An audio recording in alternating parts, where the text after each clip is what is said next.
السلام علیکم ناظرین، آپ دیکھ رہے ہیں نوید سپیکس یوٹیوب چینل اور میں ہوں آپ کا میزبان نوید قمر خان۔ ناظرین، جون 1948 میں قائد اعظم محمد علی جناح نے ڈھاکہ میں تقریر کرتے ہوئے یہ اعلان کیا کہ پاکستان کی قومی زبان صرف اور صرف اردو ہی ہوگی۔ یہ بات کئی بنگالی قوم پرستوں کو وہ پسند نہ آئی اور انہوں نے بنگالی قوم پرستی کی بنیاد پر ایک نئی سیاسی جماعت کی بنیاد رکھی اور اس کا نام عوامی مسلم لیگ رکھا گیا۔ 23 جون 1949 کو عوامی مسلم لیگ کا جو قیام ہے وہ عمل میں آیا اور اس نئی سیاسی جماعت کو شیخ مجیب الرحمان جو کہ پہلے مسلم لیگ کے اسٹوڈنٹ ونگ کے رہنما تھے، انہوں نے بھی اس سیاسی جماعت میں وہ شمولیت اختیار کر لی اور چند ہی سالوں میں پاکستان کے سرکردہ سیاسی رہنما اس وقت کے حسین شہید سہروردی جو کہ بنگال سے تھے، انہوں نے بھی اسی سیاسی جماعت میں وہ شمولیت اختیار کر لی اور یہ سیاسی جماعت بنگالی کو اردو کے ساتھ ساتھ بنگالی کو بھی قومی زبان کا درجہ دینے کے لیے کام کرنے لگی۔ عوامی لیگ نے بنگالی زبان تحریک کا بھرپور ساتھ دیا اور شیخ مجیب کو اس تحریک کے دوران کئی بار وہ گرفتار بھی کیا گیا۔ اس کے بعد 1955 میں جب شیخ مجیب پاکستان کی قانون ساز اسمبلی کے ممبر بنے تو اس وقت 1 یونٹ کی اسکیم جو تھی اس پر عمل درآمد کرنے کے لیے وہ لائے عمل بنایا جا رہا تھا اور اس وقت تک جو مشرقی پاکستان تھا، جس کو آج ہم بنگلہ دیش کے نام سے جانتے ہیں، تو اس کا نام اس وقت تک مشرقی بنگال تھا، یعنی کہ پاکستان کے اس صوبے کو مشرقی بنگال کے نام سے جانا جاتا تھا۔ تو جب 1 یونٹ کا قیام عمل میں لایا جانے لگا تو مشرقی بنگال کا نام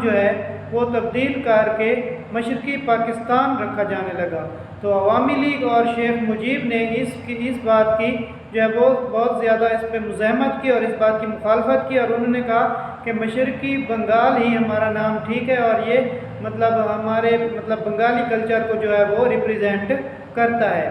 لیکن ان کی یہ بات بالآخر نہ مانی گئی اور 1956 کے آئین میں اردو کے ساتھ ساتھ بنگالی کو بھی قومی زبان کا درجہ تو دے دیا گیا، لیکن مشرقی بنگال کا نام وہ تبدیل کر کے مشرقی پاکستان رکھ دیا گیا۔ پھر کیا ہوا کہ 1956 کے آئین میں بنگالی کو وہ زبان سرکاری یا قومی زبان وہ تسلیم کر لیا گیا، لیکن پھر 1958 میں وہ مارشل لا ملک میں لگا دیا گیا اور ایوب خان وہ چیف مارشل لا ایڈمنسٹریٹر بن گئے اور چیف مارشل لا ایڈمنسٹریٹر بننے کے بعد انہوں نے جو آئین تھا 1956 کا آئین اس کو تحلیل کر دیا، اس کو ختم کر دیا۔ تو یہ اس بات کی وہ مشرقی پاکستان میں اور خاص طور پر عوامی لیگ نے اس بات کی بہت زیادہ مزاحمت کی اور مشرقی پاکستان میں 1956 کے آئین کو ختم کرنے پر خاصا غم و غصہ پایا جاتا تھا اور انہوں نے اس بات کو اس طرح لیا کہ مغربی پاکستان والے ایوب خان کا تعلق کیونکہ مغربی پاکستان سے تھا تو مغربی پاکستان والے سیاسی نظام پر غلبہ حاصل کرنے کے لیے جو جمہوریت کا نظام تھا اس کی بساط انہوں نے لپیٹ دی اور ایوب خان نے اپنی ایک ڈکٹیٹرشپ جو تھی وہ قائم کر لی۔ پھر جب 1965 میں ایوب خان کے خلاف محترمہ فاطمہ جناح نے صدارتی الیکشن لڑا تو محترمہ فاطمہ جناح کو مشرقی پاکستان کے عوام یعنی کہ بنگالی لوگوں نے بھرپور ان کی جو تھی وہ حمایت کی تھی اور شیخ مجیب اور عوامی لیگ نے بھی محترمہ فاطمہ جناح کی وہ حمایت کی تھی اور مشرقی پاکستان جو تھا وہ ایک طرح سے ایوب خان کی ڈکٹیٹرشپ کے خلاف وہ مزاحمت کا ایک گڑھ بن گیا تھا۔ تو ایوب خان کو یہ بات جو تھی وہ بالکل پسند نہیں آتی تھی۔ تو اسی ایوب خان کے دور میں ہی ایک دلچسپ واقعہ یہ رونما ہوا کہ 1965 کی جو پاک بھارت جنگ تھی اس کا خاتمہ جو تھا وہ تاشقند معاہدے کے ذریعے ہوا تھا۔ تو تاشقند معاہدے پر پاکستان میں خاصی وہ تنقید شروع ہو گئی تھی کہ پاکستان نے جنگ میں جو کامیابیاں حاصل کی تھی وہ پاکستان نے میز پر بیٹھ کر تاشقند معاہدے کے ذریعے انڈیا کو وہ سب واپس کر دیا تھا۔ تو اسی سب سنیریو میں جو ذوالفقار علی بھٹو تھے وہ ایوب خان کی کیبنٹ میں جو تھے وہ وزیر خارجہ تھے، یعنی کہ فارن منسٹر تھے وہ، تو انہوں نے اپنے مطلب کابینہ سے استعفیٰ دے دیا اور ایک نئی سیاسی جماعت پاکستان پیپلز پارٹی کی بنیاد رکھی، اور انہوں نے خود بھی تاشکند معاہدے پر جو ہے وہ تنقید شروع کر دی، کیونکہ عوامی غم و غصہ تھا تو اس کو وہ استعمال کرنا چاہتے تھے اپنے سیاسی مقاصد کے لیے۔ حالانکہ جو تاشکند معاہدے کا ڈرافٹ تھا، جب تاشکند معاہدہ ہو رہا تھا تو ذوالفقار علی بھٹو خود موجود تھے اور ڈرافٹ بھی انہوں نے ہی تیار کیا تھا۔ تو یہاں پر ایک اور سیاسی جماعت کی انٹری ہوتی ہے پاکستان کی سیاست میں، اور وہ تھی پاکستان پیپلز پارٹی۔ اب کیا ہوا کہ 1966 میں اپوزیشن پارٹیوں کا ایک اجلاس ہوا لاہور کے اندر، اور اس میں شیخ مجیب الرحمان نے جو ہے وہ اپنے 6 نکات جو ہے وہ پیش کیے تھے۔ اب یہ 6 نکات کیا تھے یہ ہم آپ کو بتاتے ہیں کہ شیخ مجیب الرحمان نے یہ 6 نکات کیا تھے اور یہ کیوں پیش کیے تھے، یہ پیش کرنے کی اس کو ضرورت کیوں پیش آئی۔ جی تو ناظرین، سب سے پہلا جو شیخ مجیب الرحمان کا نقطہ تھا وہ یہ تھا کہ آئین کو قرارداد لاہور کے حقیقی معنوں میں فیڈریشن آف پاکستان اور پارلیمانی طرز حکومت کے لیے عالمی بالغ رائے دہی کی بنیاد پر براہ راست منتخب ہونے والی مقننہ کی بالادستی فراہم کرنی چاہیے۔ اب یہ نقطہ ان کو کیوں اٹھانا پڑا تھا؟ کیونکہ 1956 کے آئین تک پاکستان میں الیکٹورل سسٹم جو تھا وہ اس کو ہم گلوبل سفریج کے نام سے جانتے ہیں یا یونیورسل سفریج کے نام سے، اور وہ نظام یہ ہوتا ہے کہ جس میں ہر شہری کو جو ہے وہ ووٹ ڈالنے کی اجازت ہوتی ہے۔ لیکن ایوب خان نے اس نظام کی بساط لپیٹ دی تھی اور صرف الیکٹورل کالجز قائم کر دیے تھے۔ الیکٹورل کالجز کا کیا مطلب ہوتا ہے کہ چند مخصوص افراد کو انہوں نے منتخب کر دیا تھا کہ یہ لوگ جو ہیں مختلف سیاسی پارٹیوں سے، یہ لوگ حکومت بنانے کے لیے لوگوں کو منتخب کریں گے، یعنی کہ سب لوگوں کو ووٹ کا حق نہیں ہوگا بلکہ صرف چند لوگ جو ہوں گے وہی ووٹ حکومتیں بنانے کے لیے لوگوں کو جو ہے وہ منتخب کریں گے۔ تو ایوب خان کے دور میں یہی نظام رہا تھا۔ تو شیخ مجیب کا پہلا نقطہ یہی تھا کہ ایسا آئین بنایا جائے جو قرارداد لاہور کے مطابق ہو اور اس میں عالمی بالغ رائے دہی، یعنی کہ سب کو ووٹ کا حق ہو اور اس سے حکومت بنائی جائے۔ شیخ مجیب کو بھی اس میں فائدہ تھا کیونکہ بنگالی لوگ جو تھے وہ تعداد میں زیادہ تھے، اور بنگالی اگر بالغ رائے دہی سے حکومت بنتی تو یقینی بات تھی کہ جس پارٹی کو بنگالیوں کی سپورٹ ہوتی تو وہی پارٹی حکومت بناتی، اور عوامی لیگ جو تھی وہ بنگال میں کافی مقبول تھی۔ ان کا جو دوسرا نقطہ تھا وہ تھا وفاقی حکومت کو صرف 2 موضوعات سے نمٹنا چاہیے، دفاع اور خارجہ امور، باقی تمام مضامین وفاقی ریاستوں کے سپرد کرنے چاہیے۔ اب اس وقت کیا تھا کہ وفاقی ریاستیں کتنی تھی؟ یہ 1 یونٹ بن چکا تھا، تو ایک مشرقی پاکستان تھا اور ایک مغربی پاکستان تھا۔ تو شیخ مجیب کیا چاہتے تھے کہ پاکستان کی جو وفاقی حکومت ہو وہ صرف اور صرف دفاع اور خارجہ امور کو دیکھے، باقی سارے کے سارے معاملات جو ہیں ان میں مشرقی پاکستان اپنے معاملات میں خود مختار ہو اور مغربی پاکستان جو ہے وہ اپنے معاملات میں خود مختار ہو۔ ابھی ہم آگے چل کے اگلے پوائنٹس میں دیکھیں گے کہ وہ تقریباً مشرقی پاکستان اور مغربی پاکستان کو علیحدہ ممالک ہی بنانا چاہتے تھے، صرف اور صرف دفاعی اور خارجہ امور میں وہ یہ چاہتے تھے کہ وہ فیڈرل حکومت جو ہے وہی اس پر عمل درآمد کرائے، باقی تمام جو اس کے مضامین تھے، جو ڈپارٹمنٹس تھے، وہ سب دونوں ونگز کے الگ الگ ہونے چاہیے۔ تو تیسرا جو ان کا نقطہ تھا وہ یہ تھا کہ دونوں کہ مشرقی پاکستان مغربی پاکستان کے لیے الگ الگ کرنسیاں ہونی چاہیے، اور اگر الگ الگ کرنسیاں ممکن نہ ہوں تو پھر یہ ہونا چاہیے کہ مشرقی پاکستان سے مغربی پاکستان کی طرف سرمایہ کی منتقلی جو ہے اس کو روک تھام کے لیے قانون سازی کی جانی چاہیے، کیونکہ اس وقت وہ یہ سمجھتے تھے کہ مغربی پاکستان جو ہے اس کا حصہ کم ہوتا ہے خزانے میں، اور مشرقی پاکستان زیادہ حصہ دیتا ہے، لیکن پھر مشرقی پاکستان کو جو ہے وہ اپنا جائز حصہ واپس نہیں ملتا اور اس کا حصہ بھی مغربی پاکستان والے جو ہے وہ زیادہ حصہ لے لیتے ہیں۔ تو وہ یہ چاہتے تھے کہ دونوں جو پارٹس تھے پاکستان کے ان کا اپنا الگ الگ نظام جو ہے وہ ہونا چاہیے۔ اور جو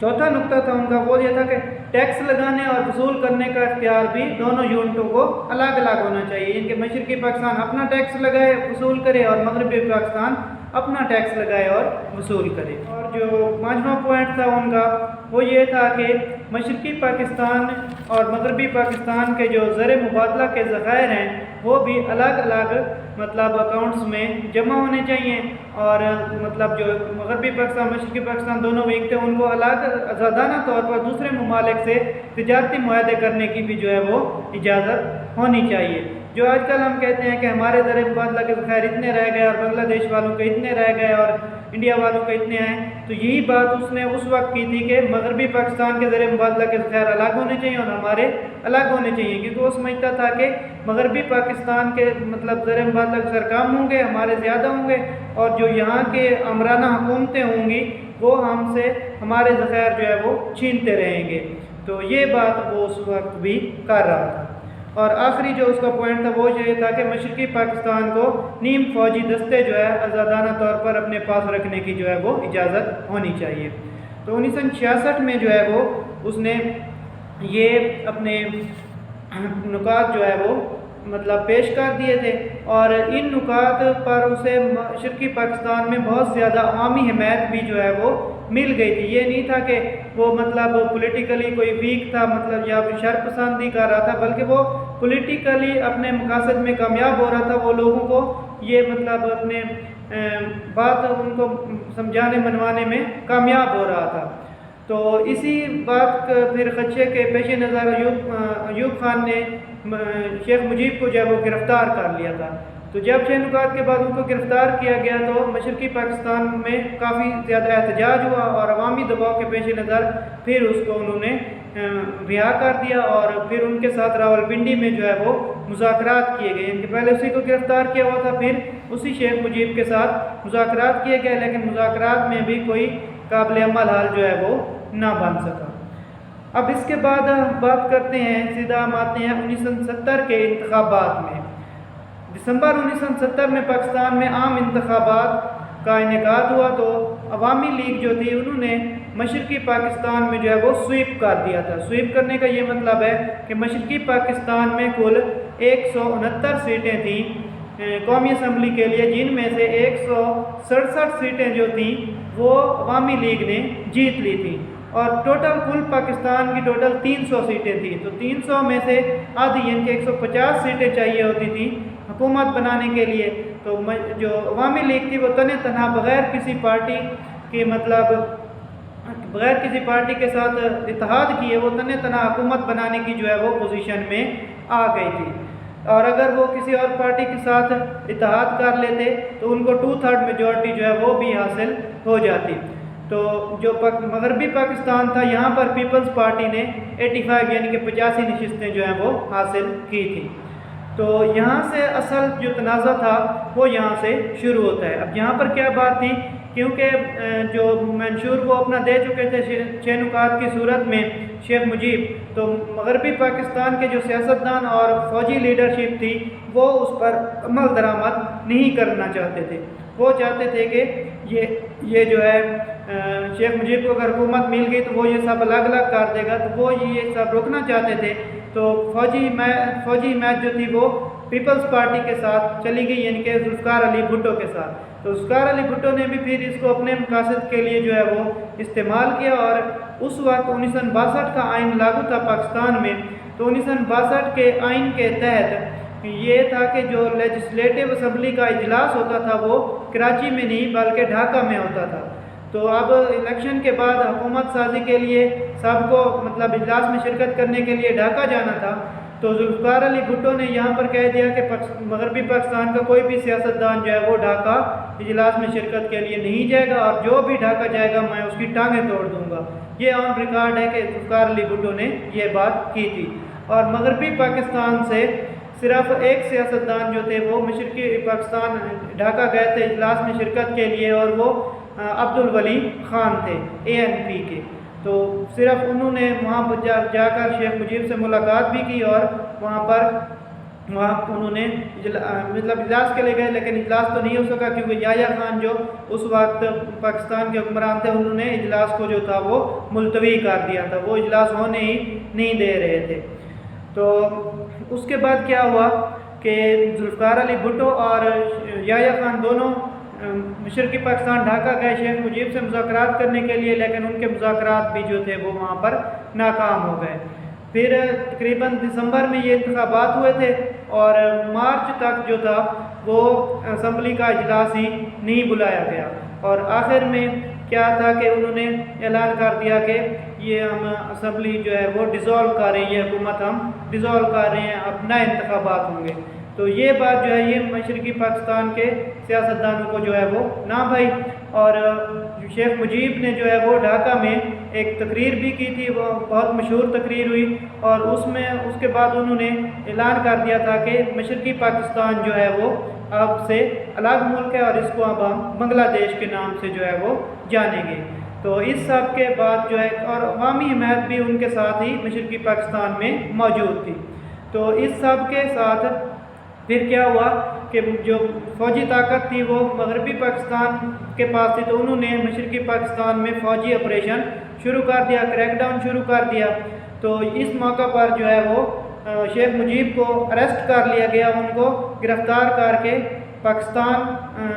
جو ہمارا مغربی پاکستان تھا یہاں فیصل آباد اور پھر میاں والی کی جیل میں جو ہے ان کو منتقل کر دیا گیا، اور ان پر ایک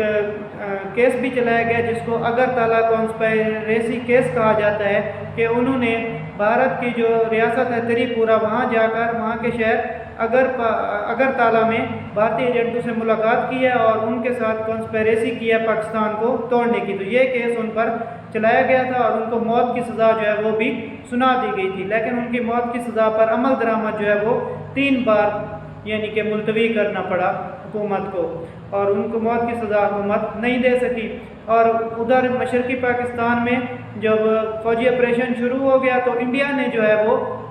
مشرقی پاکستان کے جو علیحدگی پسند لڑ رہے تھے فوج کے ساتھ، تو ان کی حمایت میں انڈیا نے وہاں پر مداخلت کر دی۔ جب انڈیا نے وہاں پر مداخلت کر دی تو پاکستان کی جو فوج تھی اس کو بالآخر ہتھیار جو ہے وہ ڈالنے پڑ گئے، ان کو پر سپلائی کی کمی ہو گئی تو ان کو ہتھیار ڈالنے پڑ گئے، اور پاکستان کے جو تقریباً 90,000 فوجی تھے وہ قیدی بن کر رہ گئے وہاں پر۔ اس کے بعد یہاں پر عالمی دباؤ کے پیش نظر شیخ مجیب کو رہا کرنا پڑا، اور شیخ مجیب یہاں سے سیدھا لندن چلے گئے، اور لندن میں انہوں نے مطلب بنگلہ دیش کے قیام کا اعلان انہوں نے پہلے ہی کر چکے تھے، تو وہاں پر وہ بنگلہ دیش کے دوسرے ممالک کے ساتھ تعلقات بنانے میں بھی لگ گئے، یعنی کہ لندن جا کر انہوں نے برطانیہ کے پرائم منسٹر سے بات کی اور ان کو بنگلہ دیش کی کامن ویلتھ کی رکنیت کے لیے بھی وہ بات کرنا شروع ہو گئے۔ اور اس کے بعد وہ جب واپس بنگلہ دیش گئے تو ان کا بہت زیادہ عوامی حمایت ان کو ملی وہاں پر۔ تو یہ ساری کہانی تھی بنگلہ دیش کے ٹوٹنے کی۔ اب بات کرتے ہیں کہ شیخ مجیب اس سب معاملے میں غدار ثابت ہوتے ہیں یا وہ محب وطن تھے۔ تو میرا جو اپنا ذاتی انالیسس ہے وہ یہ کہتا ہے کہ شیخ مجیب جو تھے وہ بنگالیوں کے مفادات کا تحفظ کرنا چاہتے تھے، اور آج کل کے حالات دیکھ کر ہمیں یہ بھی لگتا ہے کہ وہ اپنی جگہ پر جو تھے وہ ٹھیک ہی تھے، کیونکہ یہاں پر جو اشرافیہ یا مخصوص طبقہ ہے وہ صرف اپنے مفادات دیکھتے ہیں، باقی لوگوں کے مفادات کو وہ کچھ نہیں سمجھتے۔ اور مشرقی پاکستان والوں کے پاس ریونیو کیونکہ زیادہ تھا، ان کا زر مبادلہ زیادہ تھا، ان کی تجارت زیادہ تھی، اور سیاسی طاقت ان کو جب ان کا وہ الیکشن بھی جیت چکے تھے تو اس وقت بھی ان کو وہ نہیں مہیا کی جا رہی تھی، تو ان کے پاس پھر یہی آپشن بچ رہا تھا کہ وہ اپنا ملک جو ہے وہ علیحدہ کر لیں۔ اگر صحیح طریقے سے جمہوریت کو چلنے دیا جاتا تو مشرقی پاکستان میں ان لوگوں کی سیاسی طاقت اگر اس وقت زیادہ تھی تو بعد میں مغربی پاکستان والوں کی بھی ان کے برابر ہی ہو جاتی، ان کے آبادی میں اضافہ ہوتا رہتا ہے۔ تو یہ سب میرے خیال میں تو یہ سب جو مغربی پاکستان کی علیحدگی کا جو واقعہ ہے یہ 1956 کے آئین کو ایبالش کرنے کا نتیجہ ہے، کیونکہ 1956 کے آئین میں جب بنگالی کو قومی زبان مان لیا گیا تھا اور ایک صحیح طریقے سے حکومت بنتی اور چلتی تھی، تو وہاں پر جب مارشل لا لگا دیا گیا اور اس آئین کو ختم کر دیا گیا تو اس نے مشرقی پاکستان کے لوگوں میں غم و غصہ جو ہے وہ پیدا کر دیا تھا، اور اسی لیے محترمہ فاطمہ جناح کو بھی انہوں نے سپورٹ کیا ایوب خان کے خلاف، لیکن وہ بدقسمتی سے ان کو الیکشن ہرا دیا گیا، جس طریقے سے بھی ہروا دیا گیا۔ تو یہ ساری کہانی ہے مشرقی پاکستان اور مغربی پاکستان کی. تو آپ ہمیں کامنٹس میں ضرور بتائیے گا کہ آپ کیا سمجھتے ہیں مشرقی پاکستان کا جو